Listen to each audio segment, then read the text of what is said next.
श्री शिवाय नमस्तु भयम। दोस्तों, जैसा कि आप सभी लोग जानते हैं कि 15 दिसंबर 2025 पौष महीने में पड़ने वाली सफला एकादशी व्रत है और पौष महीने की सोमवार एकादशी व्रत है और हमारे हिंदू धर्म में इसका बहुत ही बड़ा और विशेष महत्व होता है।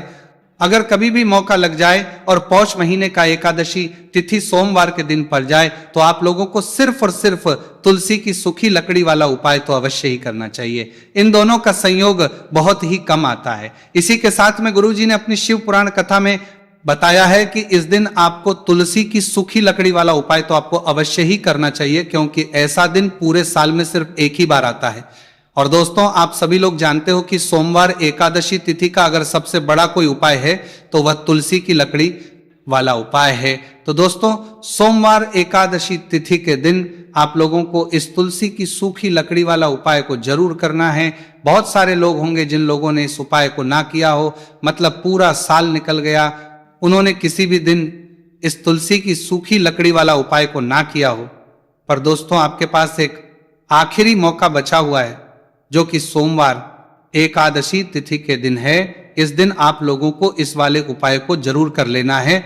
भले ही आपने पूरे महीने भर इस उपाय को ना किया हो, पर अगर आपने इस पौष महीने के सोमवार एकादशी तिथि के दिन अगर इस वाले उपाय को कर लिया तो आपको इस उपाय को करने का वह फल मिलेगा जिसकी आपने कभी कल्पना भी नहीं करी होगी। इसीलिए आप लोग इस वाले उपाय को एक बार जरूर कर लेना है, ताकि आप लोगों के हाथ से ये मौका ना जा सके और आप इस उपाय को का फल मिलेगा। दोस्तों, ये उपाय पंडित जी ने अपनी अभी की ही श्री शिव महापुराण की कथा में बताया है, जिस उपाय को आज हम आपको बहुत अच्छे से समझाने वाले हैं। इस वीडियो को देखने के बाद उपाय को समझने के लिए आपको कोई और वीडियो को देखने की जरूरत नहीं पड़ेगी।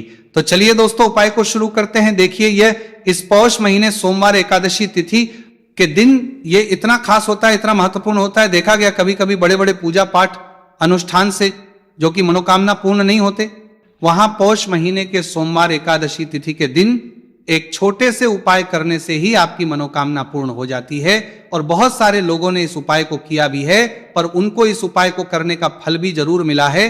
अगर आप लोग भी पूछी जाए इस उपाय को करना चाहते हैं तो आप इस उपाय को पहले अच्छे से समझ लेना, सुन लेना, उसके बाद करना। इस उपाय का फल जरूर मिलेगा और इस उपाय को कर लेने से आपके घर में चाहे किसी भी प्रकार की दुख और समस्या क्यों ना चल रही हो, आपको उसका कारण भी नहीं पता है कि भाई ये समस्या किस कारण से चल रही है, उसका कुछ भी कारण हो सकता है। जैसे पितृदोष हो सकता है या किसी भी तरह का मंगल दोष भी हो सकता है। तो इस दिन आप लोगों को ये वाला उपाय कर लेना है। ये एक ऐसा उपाय है जिस उपाय को अगर किसी विशेष दिन पर किया जाए तो भाई उस विशेष दिन का जो है तो हमें मिलता ही मिलता है, पर हमने उस दिन पर इस उपाय को किया है तो हमें उससे भी बड़ा फल मिलता है, और फल बहुत जल्दी मिलता है, क्योंकि आप इस उपाय को बहुत ही बड़े और विशेष दिन पर कर रहे हो।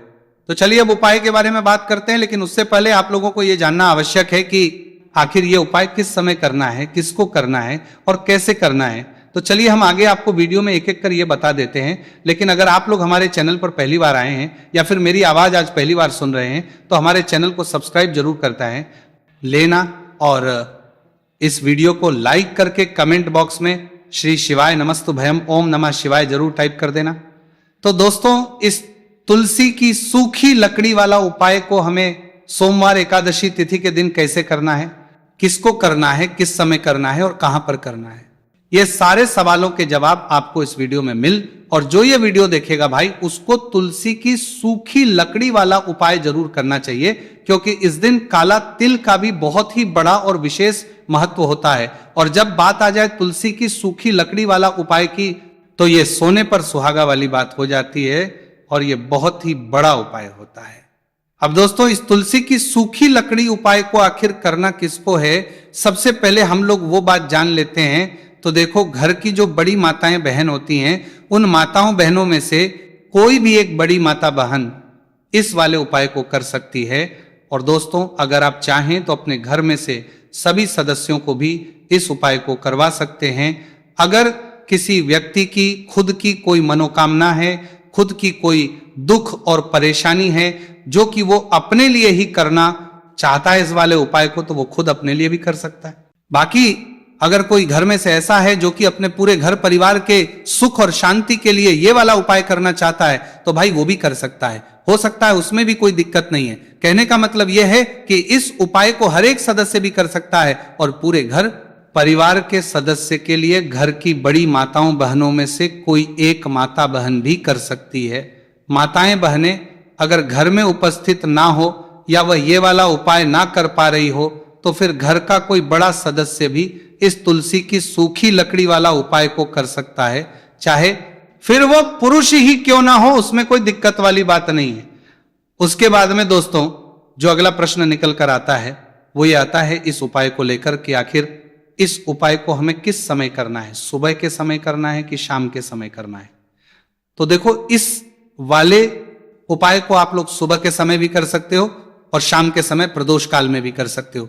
अब अगर आप पूछो कि भाई साहब सबसे उत्तम समय कौन सा रहेगा इस तुलसी की सूखी लकड़ी वाला उपाय को करना है का, तो हम बस यही कहेंगे कि इस उपाय को आप सुबह के समय करेंगे तो ज्यादा बेहतर होगा। बाकी अगर प्रदोष काल शाम के समय भी करेंगे तो भी अच्छा होगा, उसमें कोई भी दिक्कत वाली बात नहीं। तो अब दोस्तों जो अगली सबसे बड़ी और महत्वपूर्ण बात आती है वो ये आती है कि सुबह अगर हम उपाय को करेंगे तो हमें कितने बजे से लेकर कितने बजे तक के बीच में करना है, और शाम के समय प्रदोष काल में करेंगे तो हमें कितने बजे से लेकर कितने बजे के बीच में करना है। तो देखो सुबह जितनी जल्दी हो सके आप उपाय को करने की कोशिश करना। बाकी अगर किसी कारणवश लेट भी हो जाओ, थोड़ी देर भी हो जाए तो 10 या 11 बजे तक भी आप उपाय कर लेना, पर 12:00 बजे से ज्यादा देरी ना हो, ठीक है, इस बात का ध्यान रखना।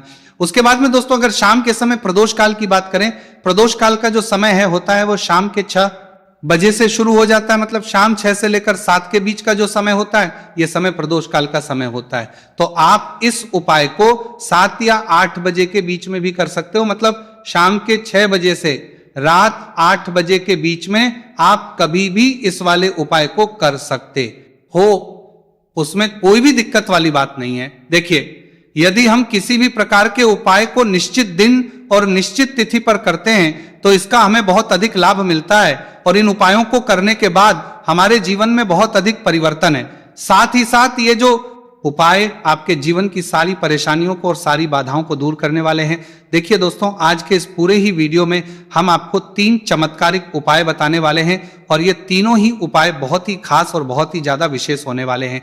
तो चलिए दोस्तों जाने वाले हैं, लेते हैं गुरुजी द्वारा बताए गए सबसे पहले उपाय के बारे में। पौष माह धन प्राप्ति उपाय, तुलसी की सूखी लकड़ी घर में रख देना, बहुत जल्दी करोड़पति बनोगे, पैसा पत्थर से बंधोरपति बनोगे, बरसेगा, राधे धधे। दोस्तों आपको किसी भी दिन तुलसी की सूखी लकड़ी का उपाय घर पर करना है और ऐसा समझ लीजिए कि तुलसी की सूखी लकड़ी का यह उपाय आपको बहुत जल्दी करोड़पति बनाएगा, क्योंकि जो मेरी का महीना है यह श्री हरि विष्णु को सबसे प्रिय महीना है। तो देखिए स्कंद पुराण में आता है कि भगवान विष्णु को सबसे प्रिय अगर कोई महीना है तो वह पौष का ही महीना है, और पौष के महीने में तुलसी के उपाय रातों रात आपके भाग्य को चमकाते हैं। ऐसे में आज की वीडियो में हम आपको तुलसी के ऐसे उपाय बताने जा रहे हैं जो रातों रात आपका भाग्य चमकाएंगे और बहुत जल्दी आपको महाधनी बनाएंगे। तो देखिए श्री हरि विष्णु प्रसन्न होते हैं जब भी आप मां तुलसी से जुड़ा हुआ कोई भी उपाय करते हैं। मां लक्ष्मी प्रसन्न होती है जब आप श्री हरि विष्णु को प्रसन्न करते हैं। अब आज की वीडियो में जो उपाय हम आपको जा रहे हैं, इस उपाय को करने से श्री हरि विष्णु तुरंत प्रसन्न होते हैं और सीधे सीधे आप मां लक्ष्मी को प्रसन्न कर लेते हैं। आपके जीवन में आप खुद अपने सौभाग्य को प्रसन्न कर लेते हैं। इसकी तरफ करने के भी आपके जीवन में आप खुद अपने सौभाग्य को प्रसन्न कर लेते हैं, प्राप्त कर लेते हैं इस छोटे से उपाय को करके। तो देखिए सबसे पहले बात कर लेते हैं कि जो मां तुलसी है इनके बिना श्री हरि विष्णु का पूजन और श्री हरि विष्णु का भोग दोनों ही अधूरे हैं।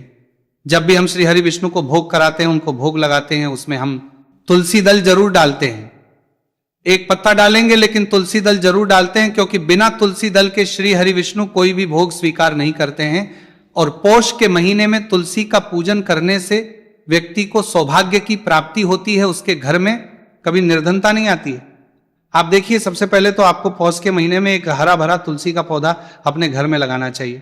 अगर पहले से आपके घर में तुलसी का हरा भरा पौधा है तो बहुत उत्तम है, अगर नहीं है तो पौष के महीने के लिए महीने में तुलसी जी का पौधा आप जरूर लेकर आ, क्योंकि सबसे श्रेष्ठ महीना है तुलसी के पौधे को अपने घर में लाकर लगाने के लिए। दूसरी चीज कि देखिए पौष के महीने में या उससे पहले आपके घर में तुलसी जी का पौधा सूख गया है, और अगर तुलसी का पौधा आपके घर में सूखा हुआ है तो उससे कौन पाए जो आप करके रातों रात अपने भाग्य को चमका सकते हैं।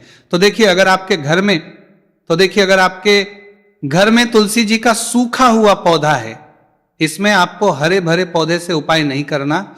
आपके घर में तुलसी जी का अगर सूखा हुआ पौधा है, उसी से आप उपाय करेंगे, इस चीज का ध्यान रखेंगे।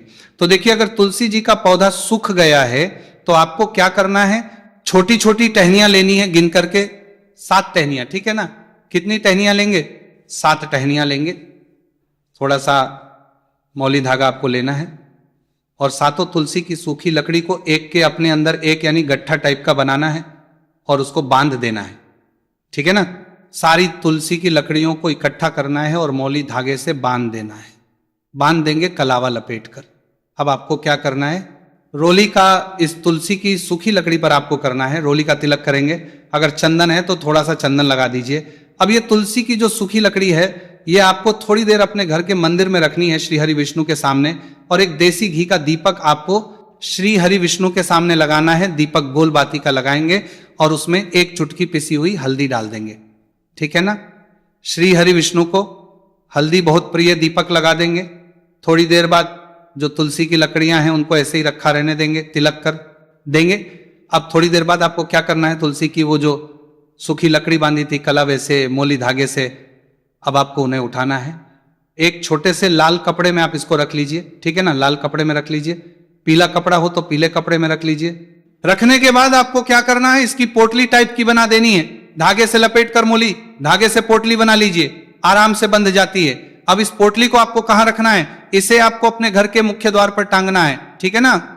अंदर की तरफ मुख्य द्वार पर अंदर की तरफ टांग दीजिए और मां लक्ष्मी का ध्यान करिए, श्री हरि विष्णु का ध्यान करिए, उनसे प्रार्थना करिए कि हे धन की देवी महालक्ष्मी, आप मेरे घर में पधारिए और अपनी कृपा मुझ पर बरसाइए। इस तरह से आपको प्रार्थना करनी है और मंत्र बोलना है, ओम नमो भगवते वासुदेवाय नमः 11 बार। ये मंत्र बोलना है। एक दीपक आपको जिस दिन भी उपाय कर रहे हैं अपने घर के मुख्य द्वार पर प्रज्वलित करना है। चौमुखी दीपक, 4 बाती का दीपक लगाएंगे और थोड़ी सी हल्दी उस दीपक में भी डाल देंगे। मुख्य दीपक को ताता नमः 11 बार के दीपक लगाएंगे। मुख्य दीपक को बरी करना है। बत्रम को ताता नमः 11 बार के दीपक को ताता द्वार पर दीपक बाहर की तरफ लगाना है, सीधे हाथ पर, ठीक है ना। ये उपाय पौष में आप करिए और देखिए कि कैसे आप महाकरोड़पति बनते हैं, कैसे आपके पास पैसा आता है और कैसे आपके पास पैसा रुकता है। तो ये वही उपाय है जो रातों रात आपके भाग्य को चमकाएगा और आपको महाधनी बनाएगा। छोटा सा उपाय आपको महाकरोड़पति बनाएगा। आपके बाद करोड़पति है, बनते बनाया गया है, देगा। अगर सच्ची श्रद्धा से आपने इस उपाय को कर लिया। साथ ही साथ पौष के महीने में अगर कोई जूते का दान कर देता है, जूते चप्पलों का कोई दान कर दे इस माह में, तो समझ लीजिए उसे हर वो वस्तु मिलती है जिसकी वो कल्पना करता है, जिसकी वो चाहता है। आपने अगर कुछ ऐसा सोचा है कि हाँ मुझे ये वस्तु या मुझे ये चीज मिल जाए, मेरी ये इच्छा पूरी हो जाए, आपकी कोई भी इच्छा अधूरी है, पूरी नहीं हो रही, तो पौष माह में आप चाहे किसी एक व्यक्ति को दान करें, जूते या चप्पल का दान जरूर करेंगे। और फिर देखिए कि आपका भाग्य कैसे आपका साथ देता है और कैसे आप अपने जीवन में आगे बढ़ते चले जाते हैं। तो बहुत अच्छे से उपाय आपको बताया है। अब हम बात करते हैं दूसरे विशेष उपाय ही। देखिए ये उपाय भी तुलसी जी के पौधे के वहां पर करना है। आपके भाग्य का उदय करने के लिए आपके घर में धन सम परेशानियां हैं, कर्ज की समस्या अगर दिन पर दिन बढ़ती जा रही है, खत्म नहीं हो रही है, बहुत ज्यादा परेशानियां हैं, तो आपको ये उपाय करना चाहिए। देखो करना क्या है, बहुत ध्यान से समझना। आपको मात्र तांबे के पात्र के अंदर जल लेना है। उस जल के अंदर एक चुटकी आपको हल्दी मिला देनी है, ठीक है। और साथ में लेना है एक कमल गट्टा, या केवल उपाय पौष सोमवार एकादशी तिथि के दिन करना है। अगर आपको ऐसा लगता है कि आपके जीवन में अष्टलक्ष्मी का वास नहीं है, भाग्य का साथ आपको नहीं मिल पा रहा है, तो आप ये उपाय शनिवार के दिन कर सकते हैं, सोमवार एकादशी तिथि के दिन भी कर सकते हैं, ठीक है। शनिवार सोमवार दोनों दिन आप ये उपाय कर सकते हैं। देखो करना क्या है, इस जल के पात्र के अंदर हल्दी डाली और एक कमल गट्टा डाला। अब आपको तुलसी जी के वहां पर जाना है। देखिए जब आप हल्दी डालोगे जल के पात्र के अंदर, तब आपको ओम नमो भगवते वासुदेवाय का 11 बार जाप करना है, फिर हल्दी डालना है। जब आप कमल गट्टा डालोगे तब आपको ओम श्री नमः या ओम महालक्ष्मी नमः इस मंत्र का जाप करते हुए कमल गट्टा डालना है, 11 बार जाप करना है, ठीक है। कमल गट्टा और हल्दी दोनों होना चाहिए। कमलगट्टा महालक्ष्मी का प्रतीक माना जाता है और हल्दी जो है वो भगवान विष्णु के निमित्त आप हल्दी डालेंगे, ठीक है। इस जल को आपको तुलसी जी की जड़ में अर्पित करना है। ओम नमो भगवते वासुदेवा का जाप करते हुए बस इतना सा उपाय करना। धन संबंधी को कोई भी परेशानियां हैं वो सब दूर हो, ऐसी आपको प्रार्थना करनी है। कर्ज से जुड़ी कोई परेशानी हो तो ऐसी प्रार्थना करनी है कि ये दूर हो जाए, ऐसी कामना करते हुए ये दूसरा प्यारा सा उपाय आपको करना है। तो देखो, ये हो गया उपाय जो कि आप सुबह से लेकर के शाम तक कर सकते हैं। एकादशी तिथि सोमवार या शनिवार के दिन सिर्फ एक बार ही करना है।